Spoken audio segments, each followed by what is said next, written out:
For Pinocchios, Washington Post fact checks Tim Walz's latest lie about J.D. Vance. I am super duper surprised. Not surprised that Tim Walz lied. I mean, if he lies about his valor, this man will lie about anything. So that doesn't surprise me. What I'm shocked about is, and what I'm shocked and surprised about, is that Washington Post actually did their due diligence and fact checked this and told the truth that Tim Walz lied about these things. So we're gonna talk about this. But before we get started, go ahead and hit that like button, share this out so we can get this information out there. Subscribe if you're not already a subscriber, and hit that alarm bell so you know when I'm putting out new stuff. Also, check out my link tree in the description. It has a link to my Patreon, and that's where I talk about things that I can't talk about here. I'm gonna probably put out some new videos out there this weekend. Also follow me on X. I post news throughout the day there as well. All right, so let's talk about this news. Now, this comes from the Daily Wire's Amanda Prestigiacomo. Sorry, you know, I'm bad with names. But and she reports that the Washington Post gave Democrat Governor Tim Walz 4 Pinocchios in a Thursday fact check for lying about Republican Senator J.D. Vance during a recent campaign event. Walz, who'd been slated to be Kamala Harris's VP pick, claimed Vance, Donald Trump's VP pick, is not a pro-worker and has, quote, never cast a vote on a pro-worker bill in his life, which is a lie. He said, quote, "I'll tell you, Trump's running mate, I don't know if that was a value add to this campaign or not, but he's one of 4 senators, 4 that has never cast a vote on a pro-worker bill in his life, not once," Walz said Tuesday to a union audience. Quote, a stopped clock writes twice. A stopped clocks write twice a day. This guy can't get it right once, not once for workers.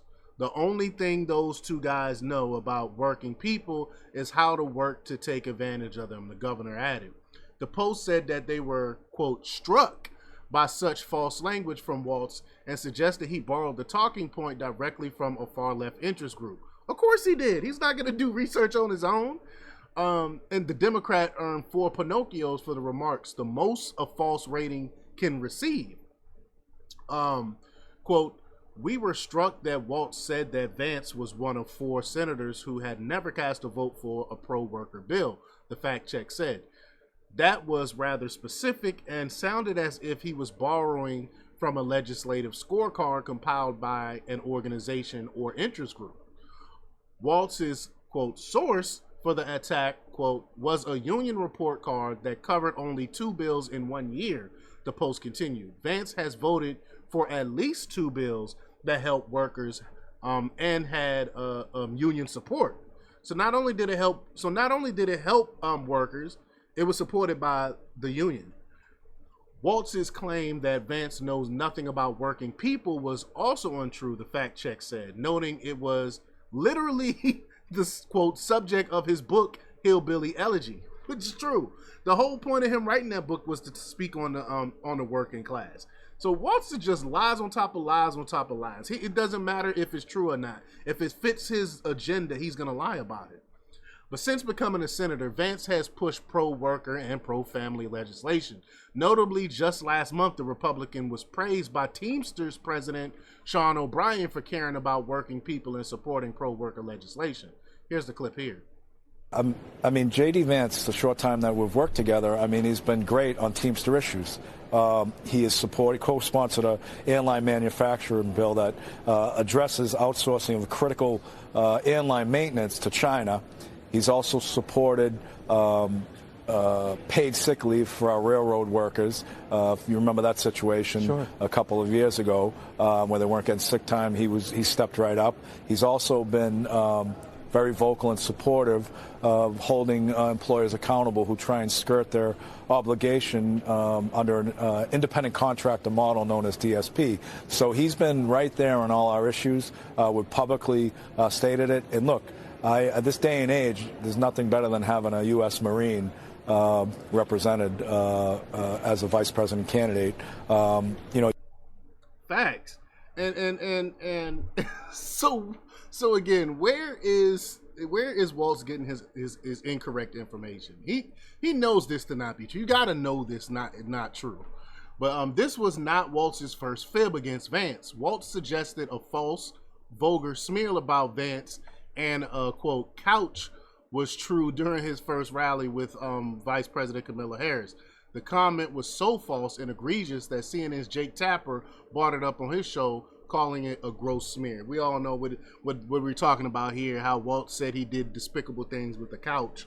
Disgusting. Now, they just make these blanket statements with absolutely no proof behind this, no proof behind any of these allegations. And the reason why they make these statements, because 9 times out of 10, the mainstream media is not going to correct them on this, is not going to check them on this. That's why I'm so surprised that Washington Post gave him 4 Pinocchios, and I'm surprised that even CNN accurately called out this gross smear. Here we go. Here's the clip here. So let me ask you a question, because there's this, I'm hesitant to even bring it up, but there's this gross online smear about J.D. Vance involving couches, okay?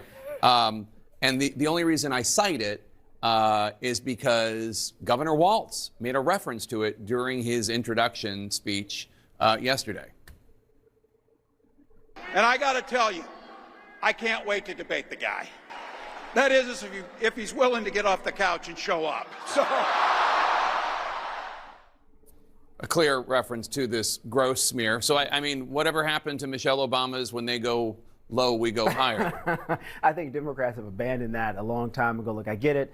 Politics is a brutal sport. This is like a boxing match, and we're trying to see if we can get the knockout first, and they're trying to do the same. And let's see what happens in November, Jake. But I'm not surprised by it. What do you think? I love Michelle Obama, but she's not in this race. They're running against Donald J. Trump.